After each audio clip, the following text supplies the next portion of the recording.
Hey guys, स्वागत है आप सभी का नारायण मॉम की जर्नी में। तो फिर से वीडियो हमारा आ चुका है और वीडियो शुरू हो चुका है। तो आप सभी का मैं दिल से स्वागत करती हूँ। और आप सभी लोग कैसे हैं? उम्मीद करती हूँ सब लोग अच्छे होंगे। तो आप सब लोग तो बहुत अच्छे हैं, लेकिन मैं बिल्कुल अच्छी नहीं हूँ। मैं बहुत ही ज़्यादा टेंशन में हूँ। मैं क्या करूँ? इतना ज़्यादा काम करती रहती हूँ, दिन भर करती रहती हूँ, लेकिन कोई मुझे समझने को ही तैयार नहीं है। अब आप ही बताओ मैं क्या करूँ?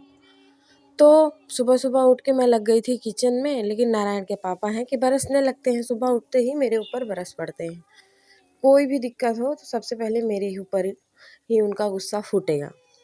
तो मैं यहाँ बना रही थी निमोना, तो वो देख के भड़क गए कि मुझे निमोनिया नहीं खाना है। वो मटर की निमोना को बिल्कुल देखना भी नहीं चाहते, तो उनके लिए फिर मुझे बनाना पड़ा मिक्स वेज। तो उनके लिए मैं मिक्स वेज बनाऊँगी। और फिर मेरे नारायण के लिए मैंने खाना वाना बना लिया है, वो खाएँगे सोएँगे।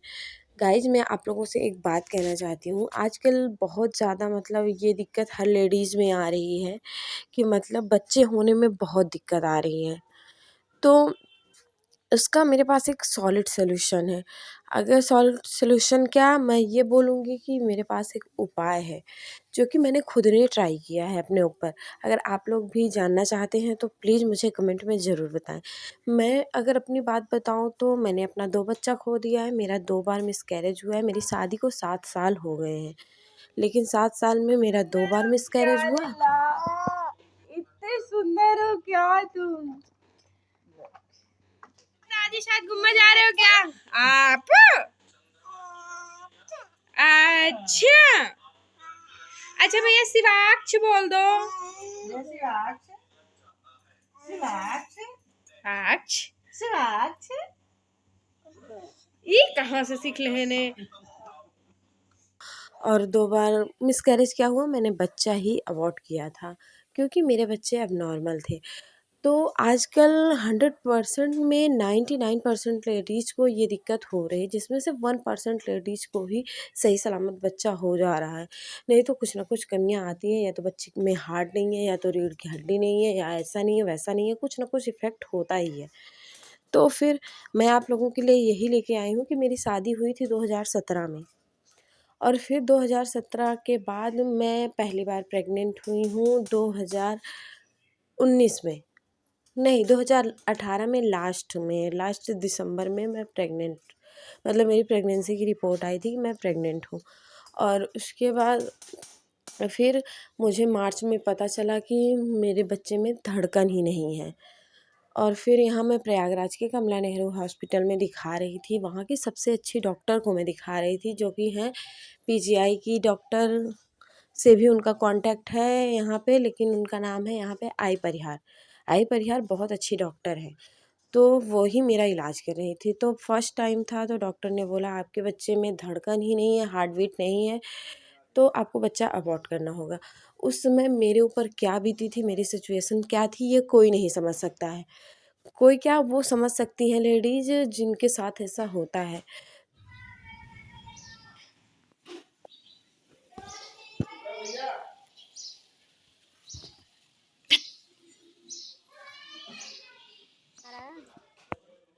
ए नारायण, इधर देखो, इधर देखो, क्या हुआ नारायण?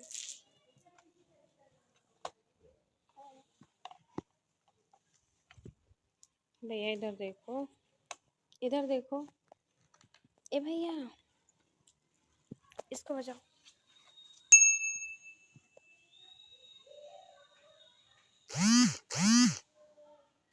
हटाओ हाँ।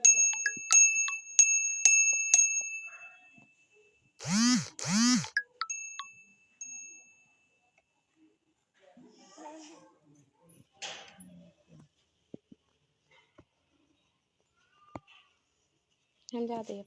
कुर्सी दे दी, कहा आप बैठे रहे, यहाँ पे बैठा रही हैं। देखें सुने पानी गिरे लागे। हाँ, वो कंबल डाले हैं ना, बाल्टी में रखे रहे, तो जौन बाहर के हिस्सा रहा ना, ओमा पानी गिर गया रहा।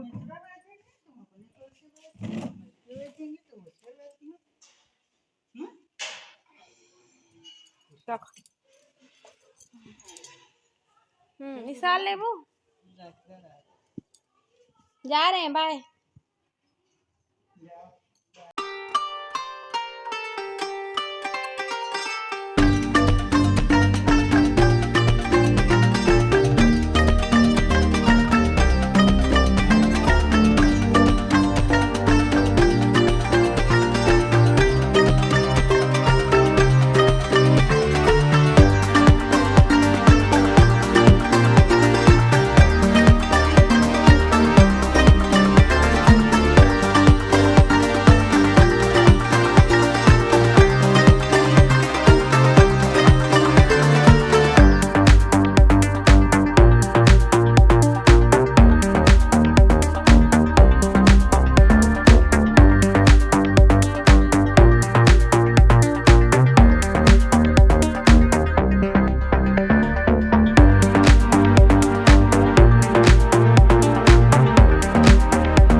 के साथ ही बैठती थी, तो उन्होंने बोला कि अगर आप इस बारी मतलब प्रेगनेंसी कंसीव करना, तो कंसीव करने से पहले प्लान करना, तो उससे पहले जो है ये वाली दवा खा लेना। तो मैंने उनकी बात को इतना ज़्यादा सीरियस नहीं लिया उस टाइम पे, और शायद उसी की वजह से मैं पछता रही हूँ कि मतलब काश मैंने उनकी बात मान ली होती, तो आज मुझे 4-5 साल पहले ही भगवान ने मेरी गोद भर दी होती। तो फिर मैंने उनकी बात को इतना ज़्यादा सीरियस नहीं लिया, और सीरियस उस टाइम तो लिया था, लेकिन फिर मैंने दवा का नाम वगैरह कुछ नहीं लिखा था, और उस टाइम मेरे माइंड में ये भी नहीं था कि अभी मुझे तुरंत ही बेबी चाहिए, या मतलब बच्चा आ जाएगा पेट में, क्या मैंने कुछ सोचा ही नहीं। तो ये सब मतलब दिमाग में बातें आती नहीं हैं जिस टाइम इंसान बहुत ज़्यादा डिस्टर्ब होता है, सीरियस होता है, और मेरी फैमिली में भी कुछ अच्छा नहीं चल रहा था मेरे साथ। सब लोग, पता है मेरी फैमिली ऐसी है, कहने को मैं इकलौती बहू हूँ, मैं बहुत सबकी लाडली हूँ कहने को, लेकिन अभी बात आ जाए ना तो सबसे नीचे मैं हूँ। सब लोग सबसे ऊपर हैं, सबसे नीचे मैं हूँ। तो कभी भी मुझे वो प्रायोरिटी मिली ही नहीं। बस वो प्रायोरिटी मुझे तब मिली जब मैं प्रेग्नेंट थी। प्रेगनेंसी में मुझे सबसे ज़्यादा अहमियत दी गई, लेकिन अहमियत के साथ-साथ मेरी गलतियाँ ज़्यादा गिनवाई गई कि मैं प्रेगनेंसी में क्या खाती हूँ, क्या गड़बड़ खाती हूँ, क्या गड़बड़ करती हूँ, कैसे चलती हूँ, कैसे उठती हूँ, कैसे बैठती हूँ। ये वाला मतलब प्यार। अरे यार! एक औरत को जीने के लिए हर चीज़ की ज़रूरत होती है, मतलब ज़रूरत होती है, सपोर्ट की ज़रूरत होती है, प्यार की ज़रूरत होती है, सम्मान की ज़रूरत होती है, लेकिन ज़रूरी नहीं कि आप लोग यही करो। हालाँकि भगवान ने आज मेरी झोली खुशियों से भर दी है, बस वही सबका नतीजा है कि मैंने सबका इतना सुना है, सबके इतने बर्दाश्त किए हैं। हाँ, मुझे सब लोग बड़ी-बड़ी बातें बोल के तब चले जाते थे, जब मुझे गुस्सा आता था तब मैं किसी के बात का जवाब दे देती थी बहुत ज़्यादा गुस्सा आने पर। बाकी जब मैं खुश रहती हूँ तो मुझे कोई बोलता है ना, तब भी मैं अवॉइड कर देती हूँ। लेकिन यहाँ पे तो सब लोग इतने ज़्यादा मतलब पॉसेसिव हैं कि अपनी-अपनी धुन में ही सब रमे रहते हैं। तो 7 साल पहले जब मेरी शादी हुई थी तो मेरे साथ बहुत ही अलग व्यवहार था, मतलब अलग बिहेव था। अब मैं क्या ही बताऊँ आपको। तो फिर वो बच्चा तो मैंने अबॉर्ट कर दिया। अब जब वो बच्चा अबॉर्ट हो गया मेरा, तो आप लोग सोचो कि मैं कितनी ज़्यादा डिस्टर्ब रही होंगी। लेकिन उस टाइम पे भी मुझे मतलब मेरी घर में जो कमी थी ना, वो निकाली ही जा रही थी, निकाली ही जा रही थी। यहाँ तक कि मुझे घर छोड़ के जाने तक की नौबत आ गई थी। तो मैं क्या करूँ गाइज़, मुझे बहुत ही ज़्यादा टेंशन होती है इन सारी चीज़ों से। तो मैं रोती थी, गाती थी, लेकिन फिर भी चलो कोई बात नहीं, दूसरे दिन बस उस समय मैं अपने आप को पॉज़िटिविटी में कैसे ले आती थी, सिर्फ़ एक कारण था, और वो एक कारण कोई और नहीं, मेरे हस्बैंड है। मेरे हस्बैंड गुस्सा करते हैं तो प्यार भी बहुत ही करते हैं, लेकिन बस उनका गुस्सा दिखाने का तरीका पब्लिकली होता है, प्यार जताने का तरीका अकेले में होता है, बस फ़र्क इतना है। लेकिन मुझे लगता है मोस्टली 80% हस्बैंड ऐसे ही होते हैं। तो आपके हस्बैंड कैसे हैं प्लीज़ कमेंट में ज़रूर बताइएगा। और उनके प्यार और सपोर्ट की वजह से ही मैं उनके साथ रह पा रही हूँ, नहीं तो भैया बहुत ही मुश्किल है ऐसी फैमिली में रहना जहाँ पर सिर्फ़ आपकी गलतियाँ ही गिनाई जाती हों। तो फ़िलहाल मेरे हस्बैंड बहुत ही ज़्यादा सपोर्टिव हैं, बहुत ही ज़्यादा केयरिंग है, बहुत ही ज़्यादा लविंग है। भगवान करे ऐसा पति सबको मिले। और तो देखो भगवान ने मेरी झोली आज खुशियों से भर दी है सिर्फ़ मेरे हस्बैंड की वजह से, क्योंकि उन्होंने भगवान की पूजा पाठ में कोई कसर नहीं छोड़ी। वो ऐसी पूजा करते थे जो सबके लिए असंभव होता है करना। तो उनकी पूजा पाठ की बदौलत, मेरे एक मंत्र के जाप की बदौलत आज भगवान ने मेरी झोली खुशियों से भर दी, क्योंकि डॉक्टरी विधा में कोई भी मतलब टेस्ट में कुछ भी खराबी, कुछ भी कमी मेरे अंदर आई ही नहीं। तो ये समझ लो कि सब भगवान की बदौलत है। जब कोई कमी आई ही नहीं तो भगवान के पूजा पाठ का नतीजा ही है कि आज मेरे लल्ला मेरी गोद में खेल रहे हैं। भगवान ने मेरी सुन ली, मेरी क्या मेरे घर वालों सबकी सुन ली, और आज भगवान ने मेरे घर में ये खुशी दी है। आप देख सकते हैं आपके सामने बैठा हुआ है, इतना बड़ा हो गया है, साल भर का हो गया है। साल भर पहले जो खुशी मिली थी ना, भगवान सभी महिलाओं के जीवन में वो खुशी ने, सभी औरतों को ये खुशी दे। सब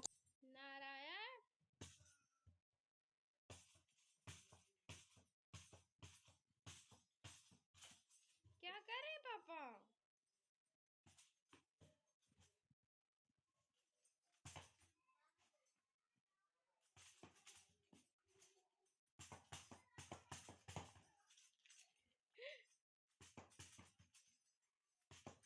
देखना नहीं उसको लग जाए।